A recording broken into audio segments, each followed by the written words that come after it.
What's going on YouTube? Today I bring you my Week 9 predictions for the 2021 NFL season. I missed Week 8 last week. Unfortunately, I was not able to get the video out. I did tweet out my predictions, and I was honest with my Cardinals one. I did have the Cardinals winning. They lost, obviously. But we are currently 77-45, still chasing that 1-2 ratio, and I don't think we'll end up hitting that this week. Last week was actually a brutal week for me. There were a lot of upsets. And hopefully there's not a lot of upsets again this week. But without further ado, let's get into Week 9. And starting off with Thursday Night Football, Jets in Indianapolis. I've been pretty accurate with both these teams, especially the Colts. I seem to have the Colts down. Carson Wentz, man, I got some fire on Twitter like a couple weeks ago for saying that he still makes rookie mistakes. And if the Tennessee game didn't prove that, then I don't know what does. He's not a horrific quarterback, but he's not a good one. And obviously that offense, it struggles. Marlon Mack's still there, so we'll see how much of a role he plays going forward. But Jonathan Taylor's been great. The defense, it's been good. It's kept them in games. Their offense just hasn't been able to finish them out. They're a good team, especially their defense. Their defense is really good. Darius Leonard has been playing great. DeForest Buckner's been playing great. And against the Jets at home on prime time, I think that their defense is definitely enough to get past the Jets. Now, Mike White went off. It'd be awesome if Mike White, turned out to potentially be the Jets franchise quarterback. In all likeliness, is that going to happen? Probably not. I mean, it's a good sign to, do what he did against a pretty good defense like the Bengals. At the same time, you're not really sure what to game plan for when he's never played before, or at least to my knowledge, it's been a long time at the very least since he's played. In the Colts defense, I think they're better than the Bengals. They have something to look at now. It's in Indianapolis. Jets, a team that I thought could be better, and they've had 2 nice wins now. I don't think they beat the Colts here, just given the conditions. So I have I have Indianapolis winning 20-10 on Thursday Night Football.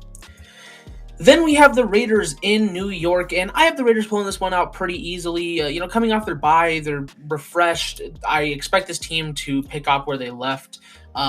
Now, obviously, going forward without John Gruden, how different of a team is this? And honestly, I think they could be better. I was not very high on the Raiders just because John Gruden as a head coach was solid. I just didn't feel like he knew how to use this roster all that well. The offensive line's been better than expected.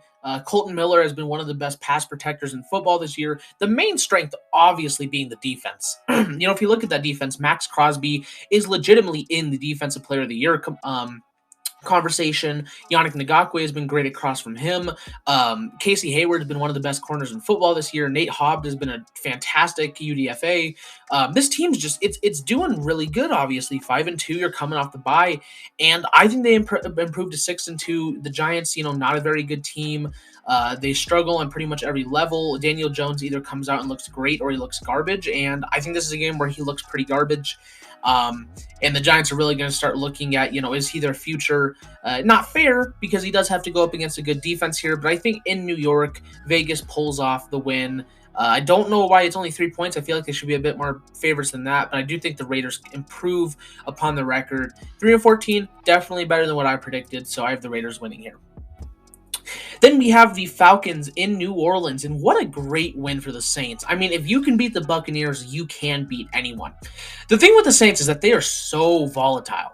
The 1 week they'll come out and look fantastic like they did just last week, but don't let you forget games like the Saints. All right, well, the Saints and the Giants is what I was meaning to say. The Giants game, where they looked pretty god-awful. The defense is great.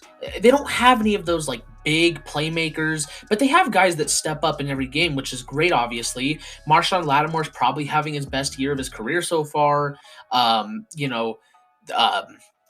Davis is playing great. The real big issue for me is the offense. How worn out is Alvin Kamara going to be when he's the only playmaker on that offense? And he's going to be targeted probably even more than he was, when now you've got Trevor Siemian back there instead of Jameis Winston. That too, Jameis Winston now out for the season. I don't think Taysom Hill is a good quarterback going forward. And Trevor Siemian, he's a solid guy. Obviously not even as good as he was back in 2016 when he was a legitimately decent quarterback. But you give him this offense where, like, yeah, good offensive line, great running back, just got Mark Ingram. So, you've got some weapons, but the receiving room has got awful. Michael Thomas is an injury-prone, overrated receiver. I'm sorry, but I've been saying that since, before this season, and I will continue to say it. He's out for the season.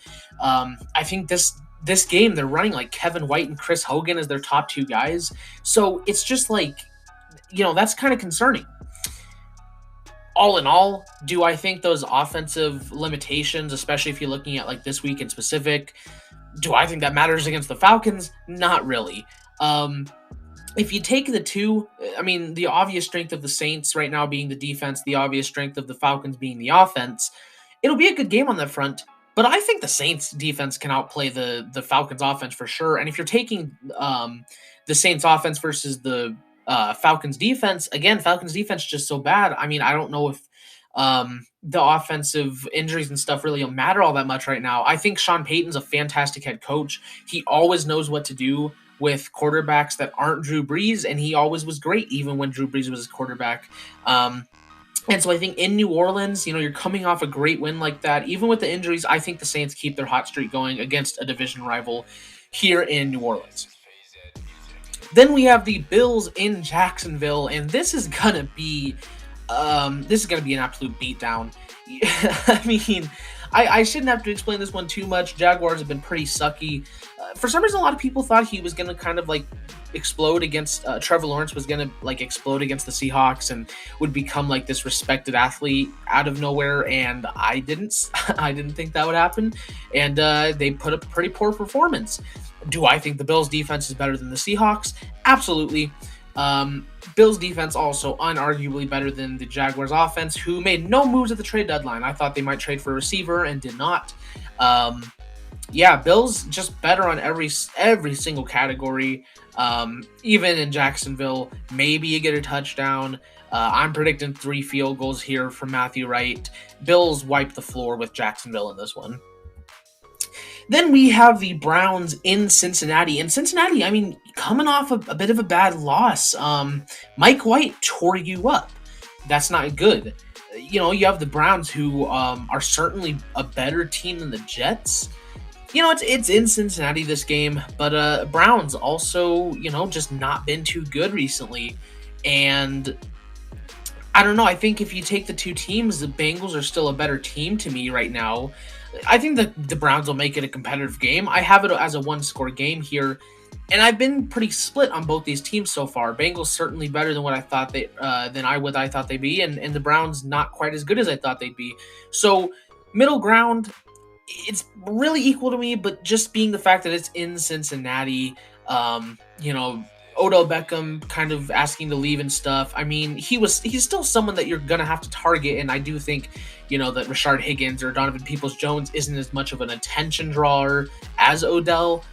Just take it all in all. I could see this game going either way, but I do have Cincinnati pulling this one out at home. Then we have New England and in Carolina, and this is quite an interesting game. Patriots coming off back-to-back really good games. Now, the Chargers game, more good that they won. They really had no business making that a close game. Chargers were playing pretty poor, especially on the run defense, and the Patriots just weren't taking advantage of it, unfortunately. Still came out with the win, which is the important thing at the end of the day, and they dismantled the Jets a couple weeks ago. With the Panthers, a team that started out really hot and then really cooled down, Sam Darnold showing who he is. DJ Moore seems to be the only legitimate weapon on that offense now, and even then, he's not really being utilized that much in that offense. Defense is great. This is going to be a good defensive game. Like, this is going to be a great defensive game. Stephon Gilmore against his old team.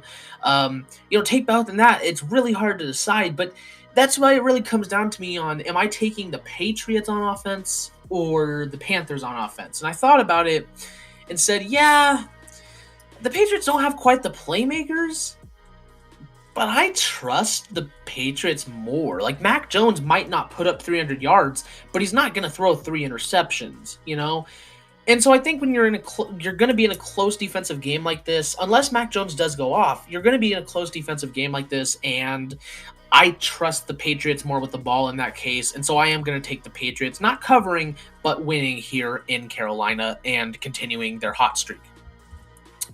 Then we have the Broncos in Dallas. Broncos winning a game that I didn't think they'd won, that they would win. I don't know if they necessarily deserved to win. That last drive was pretty horrific. It's almost like they wanted to lose. Trading away Von Miller, obviously a big speaking point now. They looked pretty good on the pass rush even without Von Miller. Malik Reed did look solid, and there's a legit chance he's their guy going forward. If Bradley Chubb struggles to stay healthy, Jonathan Cooper's shown some nice things. Either way, does it really matter against Dallas? I don't think so. Dallas, obviously a better offense. Their offense is just better across the board, pretty much. Receiving unit is close, especially with Jerry Jeudy likely. He actually is a back already. So even with Jerry Jeudy back, I do think Cowboys, pretty handedly have the better offense here. And on defense, I'd love to say Denver has a better defense, but with the way they've been playing, compared to the way Dallas's defense has been playing, it's again a pretty clear difference that Dallas is just better here. Dallas has just had guys across the board again that have just performed, especially rookies. Osa Odighizuwa and Micah Parsons have just been great for them. Trevon Diggs, I do think he's getting a bit overrated. I personally wouldn't call him Defensive Player of the Year, and I think especially calling him the clear-cut Defensive Player of the Year is pretty ridiculous. I just don't... Sure, he's only let up like one touchdown, but the amount of yards he lets up... he allows a 99-yard reception, he's gassed, so he comes off the field, and they score a touchdown, but it's not on him, right? So he doesn't let up touchdowns. I just want to put that out there that I don't think that should be the case. He's not Defensive Player of the Year. But either way, he's still been great, obviously, for the most part, and it's just better than Denver's. In Dallas, it really sucks to say, but I think I trust Mike McCarthy a bit more than I trust Vic Fangio, which is a pretty low bar, and so that really shows you where Vic Fangio and that coaching staff is right now. All in that, I think Denver's probably heading towards more of a rebuilding process right now. So I do have the Cowboys handling business pretty easily here in Dallas. Then we have the Vikings at the Ravens, and this should be a pretty good game. Ravens dropped the ball against the Bengals a couple weeks ago. Coming off a bye week now, you're obviously looking to kind of get back and regain control of the AFC North. In home especially. And then you have the Vikings, who have just been a little disappointing. Defense not been quite as good as they should be. Offensive line's been real bad. Kirk Cousins seems to be coming back a bit down to earth, which is not good. So, you take a team that has some great pieces to them, but just not performing on the level they need to be. Mike Zimmer almost definitely fired unless they have some sort of drastic turnaround here. At this rate, I don't think the Vikings make the playoffs, which is unfortunate, but I just don't think it happens. They're going to make this a close competitive game. This is a team that needs to get back on track, but I think Baltimore motivated to get back into the win streak, at home, off a bye week, refreshed. I'm taking Baltimore in a close one here. I could see Minnesota pulling this one off. It's not my betting game of the week, but I could see it, but I'm going to have Baltimore pulling this one off. Then we have an absolute garbage fest. Here we have the Texans in Miami, both 1-7 teams. I've been really accurate on both these teams. I have the Dolphins winning this one. I don't think they should be 6.5 favorites, even though I have them winning by more than that. But, it'll be a pretty bad game. Tua played good last week, and they actually made it a nice competitive game with the Bills until they didn't. I don't know, but Brian Flores' play calling, especially on defense, which has just been very underwhelming this year, has not been very good. And I think the Texans are going to be able to take advantage of that. The Texans, even if they're a trash team, at the very least, they're experienced and their coaches know kind of what they're doing. Mainly the fact that, what's his name? Is it Artie Love? No, what am I thinking of? Their defensive coordinator, though, Lovie Smith, a respectable guy, and he's coached a pretty decent defense. Their offense just obviously struggled pretty majorly. So I think they'll be able to take advantage of that a couple times. But overall, I still have the Dolphins winning this one, improving to 2-7. But it's gonna be a bad game. Then for our first Sunday afternoon game, we have the Chargers in Philadelphia. Chargers starting to slip. The run defense has been pretty horrific. And the defense as a whole has just started to kind of fall off a little bit. I don't want to say fall off because they've still been good. Like they're still 4-3, but I mean they're just one win. They're just one loss away from being 500. Eagles were not projected to be 12-5. I projected them 1-16. Yeah, they've been better than I thought, but I don't think by much. You know, they're a team that's they've only been in games because of their defense, and on the days that Jalen Hurts decides to play good, that's when they're able to pull off those wins sometimes. They don't have a run game, and so that's not going to play a factor in a Chargers defense that has sucked against run defense. Yeah, on the fact that the Chargers offense just obviously better than the Eagles. Defense, yeah, I might take the Eagles overall defensively, and so I think it'll be a close game, somewhat, but not really. I mean, it's not really a close game. I mean, 12 point deficit. I don't know. 2 scores. I have the Chargers winning this one pretty handedly, but I can see the Eagles making it closer. I don't see them winning though. Then my game of the week and also my betting game of the week. Packers at the Chiefs. Now, I originally had the Chiefs winning this game. I originally had the Packers winning this game. But now with Aaron Rodgers being out, that makes things really interesting. I think there's no debating that the Packers have been better than the Chiefs this year on pretty much every level. But do I think the Chiefs' defense are so bad that they can't even stop Jordan Love? No. You know, and I get Devontae Adams is a great receiver, and Aaron Jones is a great running back, and they have some good weapons, but Jordan Love sucks. And I mean, and I'm going to say it here, and if you want to come back and clown me if he goes off against the Chiefs, go ahead, do so. But I'm going to say it right here, Jordan Love is pretty bad. And so I don't think he's going to be able to lead this team. I would not be surprised if he gets benched at half for Blake Bortles. I honestly would not be that surprised. And Chiefs, I mean, I'm taking their offense over that. And the defense, it'll make it a pretty evenly matched game. You know, Packers defense is much better than the Chiefs, but the Chiefs offense probably going to be much better in this game. And being an Arrowhead, I don't think the Chiefs should be 7.5 favorites. And that's why that's my betting game of the week, is because there is all the chance in the world that the Packers win this game.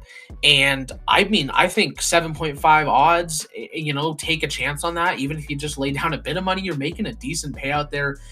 So if you want to take my word, I wouldn't probably, but if you want to take my word, I'd bet on this game. Again, don't think Chiefs should be 7.5 favorites. I do have them winning this game, but I do think Packers can win it, but I'm going to have Chiefs winning this one. This is going to be a good game. That's why it's my game of the week. Then we have Arizona in San Francisco. I mean, Arizona drops a game to the Packers, and all of a sudden they're only 1-point favorites to the Niners? Okay. You know, Cardinals going to haunt me every week. Predicted them to be 8-9. Yeah, I was higher on them. Should have stayed higher on them. But either way, they've been a great team on, again, pretty much every level, like some of these other teams. Kyler Murray, I still think he's definitely in the MVP conversation. He's not my winner. That'd be Josh Allen. But Kyler Murray, he's been good. Pretty good. And the Niners have not been pretty good. They've lost some bad games. Had a few games that they should have won, and they just didn't. Kittle being hurt hurts, obviously. Deebo Samuel's gone off. I mean, the dude's been fantastic. He's my breakout player of the year. The defense has been underwhelming for sure, though. Not having any corners has definitely hurt. Even though they have the one guy, which I forgot his name, it's kind of something weird. Even though they have like this rookie guy that's played really good for them, it's just not been enough to really get those wins. Even at home, Arizona's been a much better team. And, you know, with the way normally I would take pretty much every NFC West team like at home in a division game. But I think with the way Cliff Kingsbury and the Cardinals have been this year, I am going to take them over the Niners. One score, but, that should be a pretty good game, though. Pretty good game.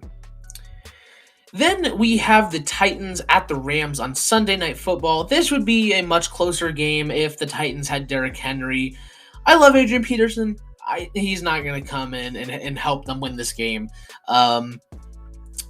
Yeah, the offense, it's struggled in the passing department. Julio Jones has made not much of an impact. AJ Brown's been a little underwhelming. Tannehill in general has just very much regressed. Henry was carrying this offense for sure. He was legitimately an MVP candidate, and him out hurts so much. The defense, I think it's better than people give them credit for, but it's not that good. And it's definitely not good enough to beat the Rams without Derrick Henry. I mean, the Rams, they were already good enough, man. Like, they were already good enough. And then you give them Von Miller. I think that's the best defense in football, personally. You have two top 5 pass rushers with the best corner in football. Um, and then you add that offense where Matt Stafford's been playing like an MVP. Again, not quite my MVP, but he's been playing like one. Cooper Kupp's my offensive player of the year. The offensive line's been great. Andrew Whitworth's been one of the best pass blockers in the NFL. That's a dominant team right there. That's a really good team. Rams are currently my pick to win the Super Bowl against the Bills. They're a great, great team. Von Miller only made them better, and I have them winning by 2 scores, 16 points especially in LA today, in LA on Sunday night. It's not Sunday night. I'm taking the Rams in this one. And then our Monday night football game of the week is the Bears at the Steelers. Probably going to be a bit of a snooze fest. Bears defense got kind of hot there for a second, and then it came back down to earth, but like a little bit below earth because it's kind of sucking a bit now. I'm definitely taking the Steelers defense over the Bears defense, and offenses, it's a bit closer. Justin Fields actually performed nicely last week, so hopefully he can somewhat keep that up against the Steelers defense somehow. Allen Robinson, I didn't think he'd be traded, but I wish he would have been traded because he just does not belong here in Chicago. I'm taking Steelers on both ends. Steelers offense can definitely get it done. Najee Harris should have a pretty good day here against Chicago. It'll be a close defensive game for sure, but I do have the Steelers pulling this one out by 2 scores. And improving to 5-3 because they've done a nice job rebounding since starting off pretty poorly. But that is going to be my Week 9 predictions for this week because it's Week 9. If you guys liked the video, don't forget to leave a like, subscribe, and hit the notification bell so you never miss an upload. I got other videos coming out soon, positional rankings, stuff like that. I've been keeping up with college. I got about 350 guys, scouted right now. So keeping strong on that, and the draft content is going to be absolutely busting. Don't know why I said bustin', but it's going to be good when that time does come around. So stay tuned for that. Don't forget to subscribe. Go check out my Von Miller tribute. Long live a Bronco, Von Miller. Thank you guys so much for watching, and I'll see you guys in the next video. Bye-bye.